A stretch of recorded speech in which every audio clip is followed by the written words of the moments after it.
When I, Will Lawson, met Linda Peters, I realized she had a passion, bridge. She had apparently been playing since 8th grade and mostly with her longtime partner Garrett Wynn had reached Master of the Sport status by the time she turned 19. She was a bronze medalist in the sport by the time she turned 22 and was a silver medalist at age 24 when I met her. Shortly after I met her, she proudly stated that two of her main goals in life were to become a grand master of the sport of bridge, to reach the highest level attainable, and more importantly, to win the World Mixed Doubles Championship. When I was first introduced to Garrett, I was very suspicious. He's a good-looking guy, my age, a year older than Linda, outgoing, and he and Linda seemed to have a real relationship, even though they didn't. I was relieved, however, when I later met his wife, Cecilia. Cecilia is pretty, short, playful, and has a very nice trim body, including a spectacular ass for a woman of about 50 pounds. I remember thinking, if Garrett has Cecilia, there's no reason to hit on Linda. Although Linda is, at least in my opinion, beautiful and sexy, she is very different from Cecilia. She's tall, brunette, large-chested, and demure, almost the exact opposite of Cecilia. Since most men have certain types, Linda is my type.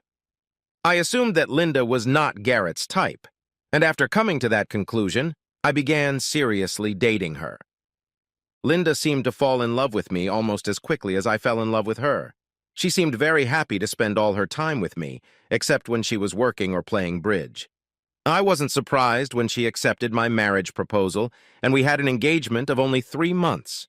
It would have been 2 months and 3 weeks, but Linda and Garrett had a regional tournament one weekend during that time. Married life was good. Although Linda and I had quite a bit in common, including our musical tastes, our politics, and a penchant for working out together, usually with aerobic exercise 3 times a week and a long anaerobic session once a week, I thought it would be nice if I could share her love of bridge.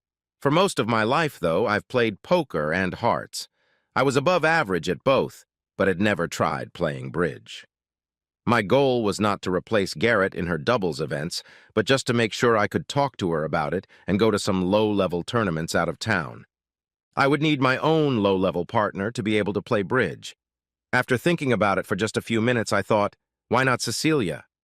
I liked Cecilia, and she had the same problems I had with her spouse's commitment to bridge. Also, she was at my beginner level. After Linda and I were married a few months ago, while Garrett and Linda were at a Saturday tournament, I called Cecilia and invited her to dinner on Saturday. She happily agreed. We had a nice chat while I made chicken parmesan. She helped us make the salad, and we drank a bottle of wine before and during dinner.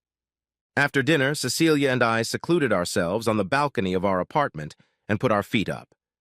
Cecilia, besides just wanting to enjoy your company, I had another reason for inviting you over tonight. Have you ever thought of taking up bridge? After a brief pause and a guilty smile, she replied, Of course I have. I mean, it's very important to Garrett, and he's my husband, so I should. However, I will never reach his level, and I don't know if I would consider myself a failure. Besides, I'm not sure I have the guts for it. I grinned. I'm sure you have the guts for it. What if you could start playing with another beginner and could learn enough to talk intelligently about it with Garrett? And maybe go to some of the same tournaments out of town. Are you suggesting that to me, Will? She laughed. In a way, yes, I laughed back. I'd like to start learning bridge, but I need a partner.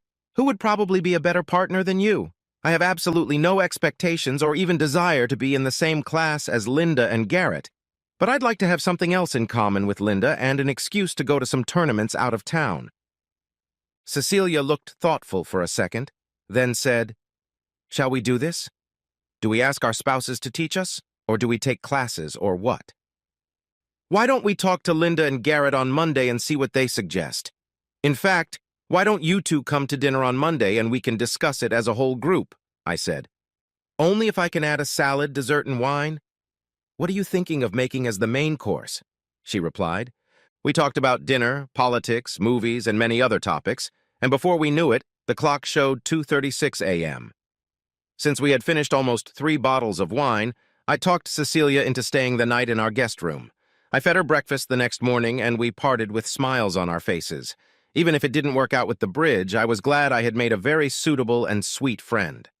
I was glad on Sunday closer to evening when Linda returned to report that she and Garrett had won a large number of points for third place in the sectional tournament from Saturday morning through early Sunday afternoon. I was happy not only for her, but for me too. You see, when Linda does well in a tournament, I enjoy great sex when she comes back. I could tell by the way she walked, the top 3 buttons of her blouse undone, and the smile on her face as she entered the apartment that it was going to be a good night. After we exchanged a scalding kiss, her arms wrapped around my neck and my palms resting on her ass, she giggled. "I took off my panties and bra in the lobby. I hope you didn't give the elderly tenants heart attacks or some young man with lustful ideas." I grinned. "Oh, I was very restrained," she giggled, "but you better take care of me, or I may have to go back downstairs to provoke some action." I started tickling her, and she started unbuckling my belt. I couldn't help myself. Before we fell asleep, I mumbled that Cecilia and Garrett were coming over for dinner the next night, and that I would make her favorite dish, fettuccine Alfredo. "That's nice, Will," she murmured, before falling asleep on my shoulder. Apparently, what I told Linda Sunday night about Cecilia and Garrett coming over for dinner Monday night didn't quite get through to her. While she didn't really take offense when I reminded her of it Monday morning, she didn't seem to show much enthusiasm about it, or the way it came across when Cecilia and I talked about it over dinner Saturday night, and she slept in the guest room Sunday morning. Nevertheless, by the time Cecilia and Garrett arrived and the smell of Alfredo sauce filled the kitchen, she was in high spirits. We had a great dinner, and as far as I could tell, Linda and Garrett were delighted with our interest in bridge. They gave us our first basic lesson that evening and advised us to sign up for a course at the community center. They agreed that our learning curve would be lower if Cecilia and I were partners. Over the next 2 years, I had a wonderful life. I received 2 promotions at work. Linda seemed to like her job, and she and I continued to do all the things we had in common, and our sex life was great, especially if she and Garrett did well in a tournament. In addition, Cecilia and I advanced in bridge and even went with Linda and Garrett to 2 tournaments that featured players of all levels, from the gold status masters that Linda and Garrett had become to beginners like Cecilia and me. In fact, next to Linda and one of my college buddies who lived nearby, Cecilia became my best friend. Linda and Garrett threw Cecilia and I a party when we got our first 2 master points, and more importantly, Linda rewarded me with sex that night that was even better than our usual awesome. Life was fantastic. Of course, now that I've said that, you know the but that follows. That but came in the form of another Saturday night dinner with Cecilia while Linda and Garrett were out for another late-night bridge competition. This dinner was at Cecilia and Garrett's home and was organized by Cecilia. After a pleasant meal discussing over a glass of brandy about many things, including our continuing bridge lessons, Cecilia said, "There's something serious I want to talk to you about, Will." "Dump it," I smiled, then took another sip of brandy from my glass. "I think Linda and Garrett are sleeping with each other at an out-of-town competition," she blurted out. Thankfully, I swallowed my last sip of brandy or it would have spurted from my nostrils. "What?" was my shocked reply. "What makes you think that?" "It started the first night we told them that one of the reasons we wanted to take up bridge was so we could go with them to some tournaments out of town," Cecilia grumbled. "I love you, Will, but I know you're one of the least observant people in the world, so I didn't expect you to notice it. But I did." After a meaningful pause, she continued, "What I noticed was a slight grimace from Linda and Garrett and a fleeting eye contact between them. They recovered quickly and seemed supportive afterward, but those grimaces and that fleeting glance were imprinted on my brain." "Of course, your suspicions are based more on that," I swallowed. "Yes, that's true. Did you notice that they did poorly in the 2 tournaments we accompanied them to? In one, they scored a total of 1 master point," she recalled correctly. Not the least bit embarrassed by my lack of response, she continued, "Have you noticed how hot they get when they come back from a competition where they did well?" I responded to that last comment. "Wouldn't that mean they weren't having sex with each other if they were horny when they got back?" "Just the opposite. They inspired each other and increased their libidos, and probably had guilt on top of that. So they were horny because they were having fun, Not because they didn't sleep together, she replied with a great deal of authority. Cecilia went on for another 20 minutes, with me occasionally asking questions or expressing doubts. When she was done, however, it occurred to me that there just might be something to what she had said. Although I didn't tell her about it, there was another factor that could help substantiate her suspicions. The times when Linda was most available, and even eager, were after she and Garrett had done well in the competition. Although I was far from convinced, I was willing to go along with Cecilia's suggestion to try to find out what was going on, if anything at all. That evening, we started planning. When Linda came back that Sunday, she and Garrett had gotten a bunch of red master points, and she was excited, so horny that I got some rare sex. Just before I fell asleep, my perfectly serene mood was ruined when Cecilia texted me. "Garrett happily slept with me tonight. Pleasant but disturbing," followed by a smiley face emoji with a frown. On Monday and Tuesday, Cecilia and I put the first part of our plan into action. Cecilia had several people she worked with who were tech-savvy, especially when it came to smartphones. We both replaced dead batteries in our spouses' phones, and when they expressed concern, offered to fix them in one day.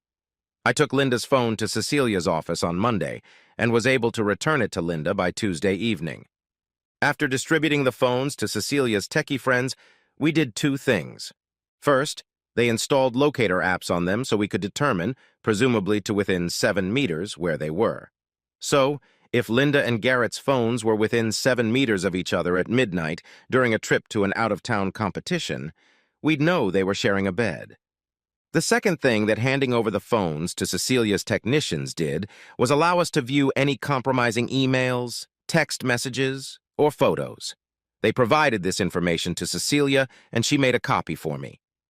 I didn't want to find out that Linda and Garrett were sleeping together, for the obvious reason. I wasn't going to share my wife. I loved her and didn't want a divorce. However, it seemed that Cecilia almost wanted to find out that they were cheating, just to prove that she was right. Maybe not, but that's what it seemed like. Regardless of what any of us wanted to find, we made a promise to try to find out everything we could and rationalize what we would do with it. The emails, text messages, and photos that were discovered revealed nothing compromising. Although, as you would expect, many emails and text messages were deleted, there was nothing even remotely indicative of cheating. All communication between Linda and Garrett was friendly but not flirtatious, and there were certainly no displays of affection. In fact, I had to conclude that Cecilia and I interacted with each other with a higher level of tenderness than Linda and Garrett. There were also no expressions of displeasure between Cecilia and me, and the only risque pictures Garrett had on his phone were of Cecilia, and the only ones Linda had were of me. Also, Cecilia and I remembered our past observations of Garrett and Linda when they were together. There had never been, never, any courtship. In fact, Cecilia and I were 10 times more affectionate with each other than Garrett and Linda. The next time Linda and Garrett left for a competition, Cecilia and I got together on Friday and Saturday nights. As expected, though, their phones actually overlapped each other during the competition, since they were sitting less than 1.5 meters apart and the app wasn't sensitive enough to determine that distance, or sitting next to each other at lunch or dinner. At night, their phones were a great distance apart, definitely more than the 7 meters the locator app was designed for. When Cecilia and I were on the phone with them both late at night, there was nothing suspicious either.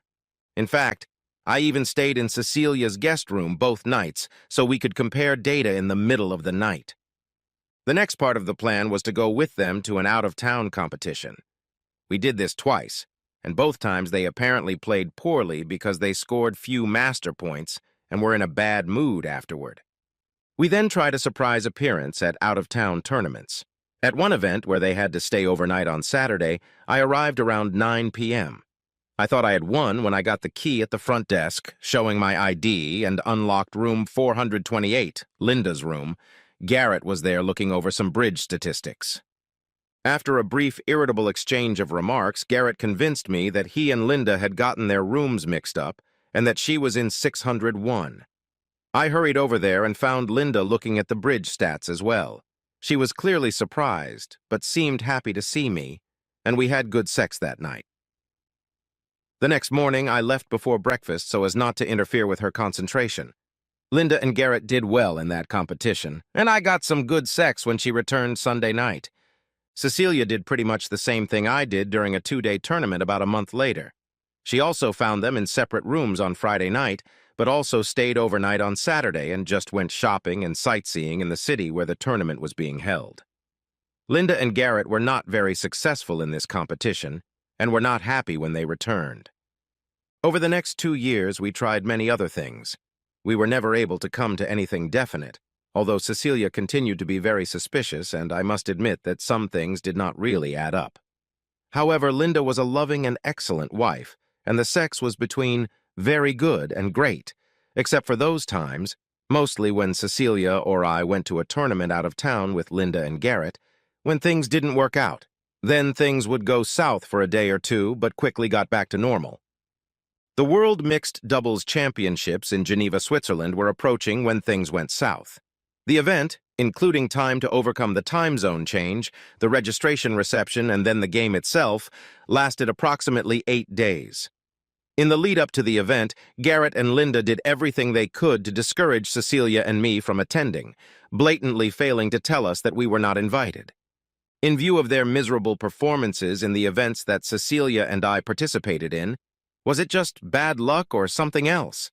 Cecilia and I decided to suspend our suspicions for a while so that they could have the best chance of success, since winning this tournament was their long-time dream.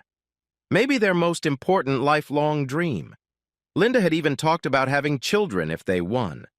Their plane couldn't have been farther away than over the Atlantic that Saturday morning as they left when Cecilia called me in desperation. "Will, I just found out something in the last hour." I talked to John Tipton, the male part of the couple that is in most of the competitions Garrett and Linda go to. He doesn't seem to have any malicious intent, although Linda and Garrett beat him and his partner Judy Smith most of the time. He told me something very interesting. "What?" was my reasonable response. He said, and this just came up in casual conversation, I didn't say anything to him about my suspicions, that at every break Linda and Garrett go somewhere, and when they come back they often have a change of clothes and their play is much improved. "How long do the breaks last?" I asked. "Are they different from rookie matches?" "Yes, they are different. 20-minute morning and afternoon breaks and 90 minutes for lunch and dinner, after which play resumes. Also, no one ever has lunch or dinner with them or sees them at lunch or dinner. Unless you or I are there," she snorted. I wasn't sure if they could make it during the 20-minute breaks, although I knew Linda well enough to know it was possible if she was motivated enough. However, they could certainly do it during lunch and dinner breaks. Neither of them were big eaters, and they could get full in 10 minutes. I must have been speechless for a long time because Cecilia asked, "Are you still here, Will? Earth to Will?" "Yes, I'm still here," I muttered. "Is any continuation possible?" "John says that Judy might know something. She's apparently not home right now, but she should be back this afternoon. I'll speak to her then," Cecilia replied. "Let me know," I mumbled and cut the call short. I couldn't really focus after Cecilia's call, so I cleaned up the garage a little mindlessly and then took a shower and just tried to watch the baseball game on TV until Cecilia called back. I was out of the shower only about 15 minutes later when Cecilia burst through my front door. By then, Cecilia and I were so friendly that we acted like family, and if the door was unlocked, we just opened it. The look on Cecilia's face was hard to read. It was definitely determined. Other than that, I couldn't tell if it was angry, pensive, or anything else. Usually, I could read her thoughts, but not this time. I stood up to greet her. She more or less dissolved into my embrace. After about a minute, I took her hands, pulled her away from me, looked her in the eyes, and asked, "What did Judy say?" A single tear appeared in Cecilia's left eye, and then she spoke in a quiet voice. "The only reason I'm not more upset is because for the past few years I've had an eerie feeling that they were asleep.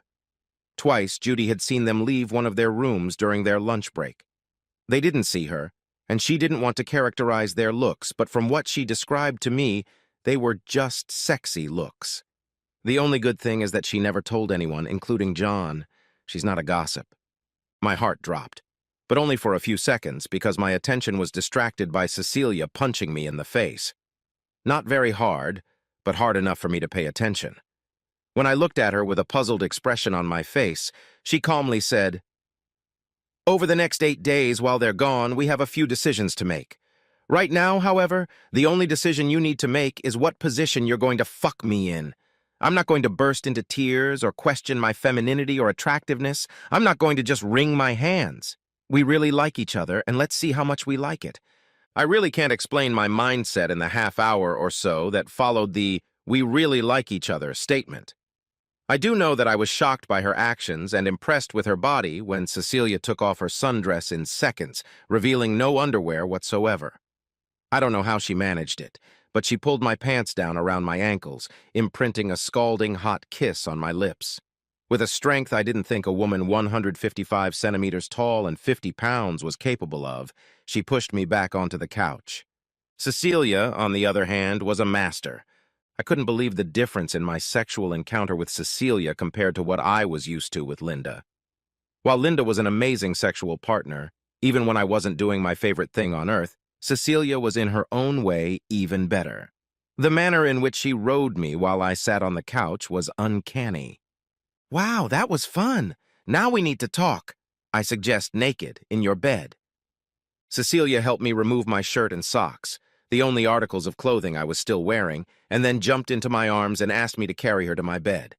I wish I could describe the rest of the week to you in great detail, but unfortunately my mind is clouded from too much sex, and I'm having great difficulty with deadlines, at least for the rest of Saturday, Sunday, and when she made me take Monday off from work. I also have a hard time believing that everything that happened actually happened. Cecilia had a plan. Since Garrett and Linda were due back the following Monday, Cecilia's plan involved the two of us sleeping in as many times as we could until Sunday morning at 6 a.m., and then taking Sunday and Monday off for sex to prepare for their return on Monday closer to evening. I didn't voice any complaints. In fact, Cecilia probably thought I was completely submissive to her because everything she suggested during our spouse's stay at the World Cup we did. It wasn't really about me being subservient. It was just that Cecilia was so much fun and had so many good ideas that I probably couldn't have come up with anything better. During this time, we each talked to our spouse once a day, before their first card session of the day. We were pleasant and didn't talk about anything. Not about their cheating over the years, nor about our ongoing celebration of sex. They were both in high spirits because they were really doing well.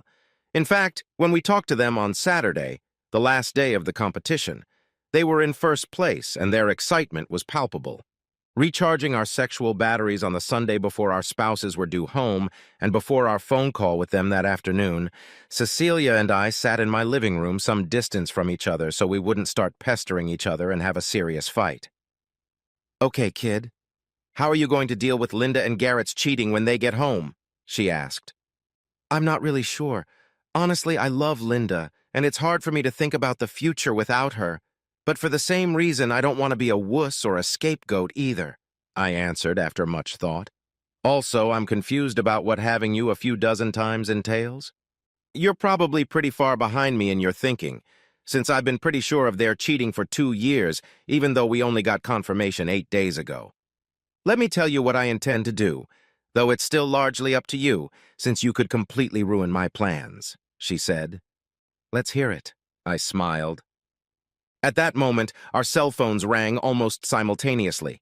I went outside to take Linda's call while Cecilia answered Garrett's in the living room. Linda was ecstatic. They had won. They had won the freaking mixed doubles world championship. She was so out of breath she seemed like she could fly to the moon any minute. I got a recap of the entire competition, including a description of the winning hand and the accolades she and Garrett had achieved. Then she told me how much she loved me and missed me, and promised me triple breast sex when she came back, which would be the first time in my life. I promised that Cecilia and I would be waiting for them at the airport Monday afternoon, and our banners wouldn't be too embarrassing. When I got back to the house, Cecilia was finishing up a conversation with Garrett. Of course, he was just as excited as Linda was. As soon as Cecilia pressed the red button on her phone, she jumped into my arms and kissed me hard. "What was that for?" I giggled as she jumped back and sat down on the couch. It's an expression of joy because what just happened makes everything easier. That's why will. How come? Just before the call, I started telling you what I was planning to do, and now, assuming your cooperation, I can make it happen. After the excitement of their victory subsides, including the victory party we throw for them, we tell them they have 2 more years to play bridge, and then we have kids, and the time for playing bridge is up. After that, it's just local bridge games, mostly friendly ones that fit into our kids' schedules.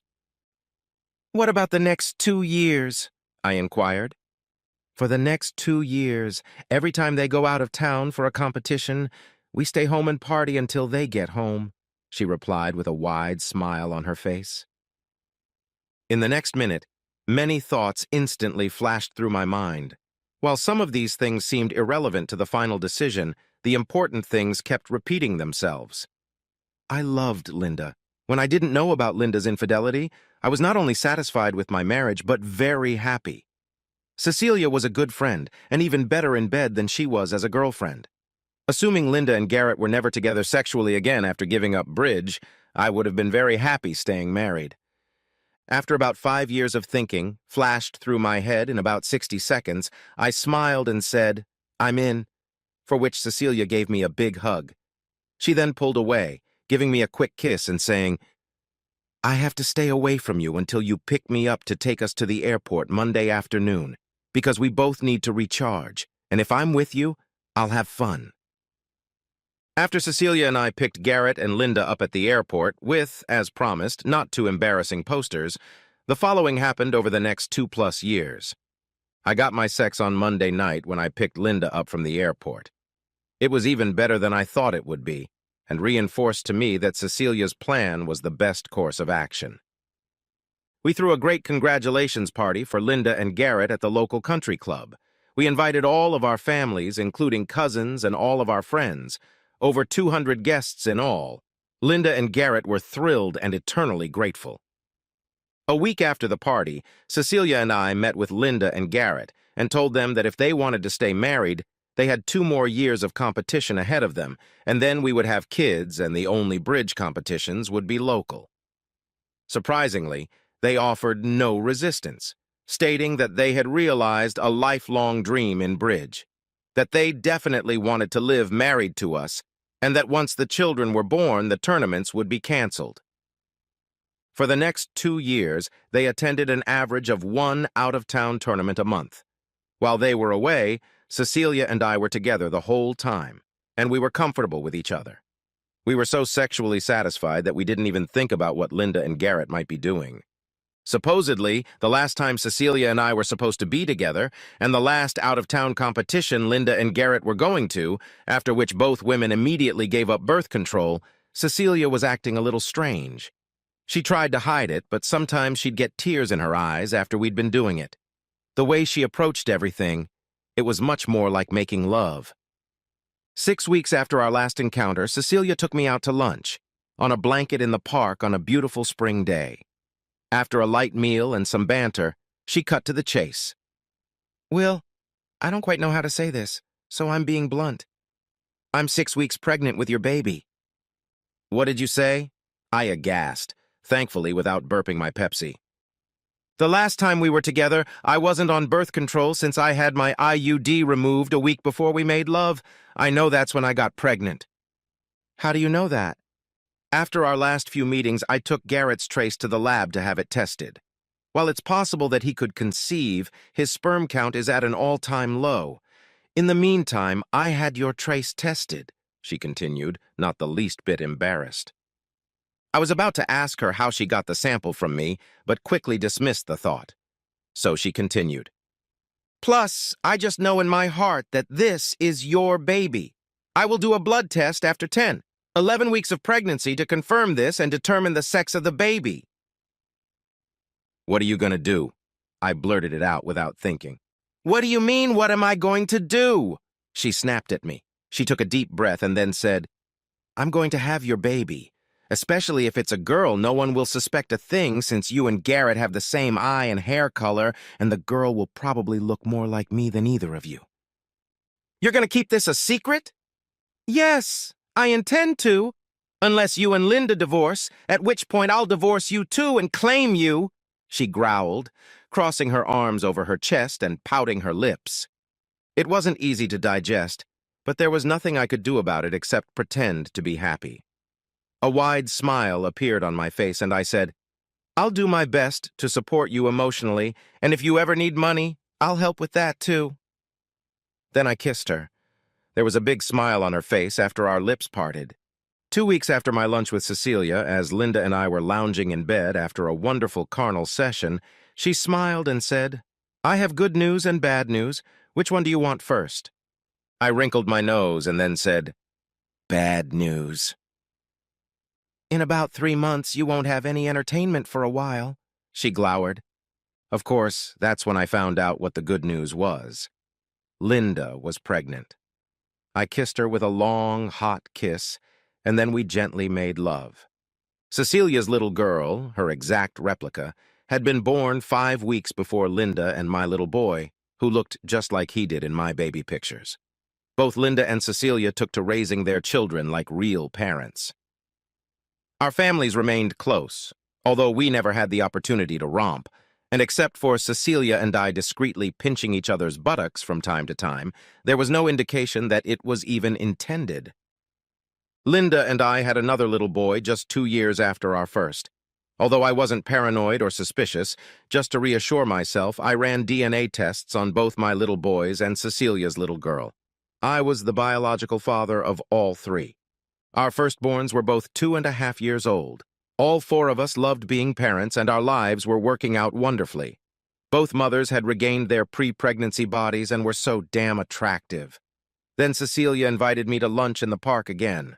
This time she didn't beat around the bush. "Will, I want another child, and I want her or him to have the same biological father as my first." 10 months later, Cecilia gave birth to another sweet little girl. And it wasn't because of an immaculate conception.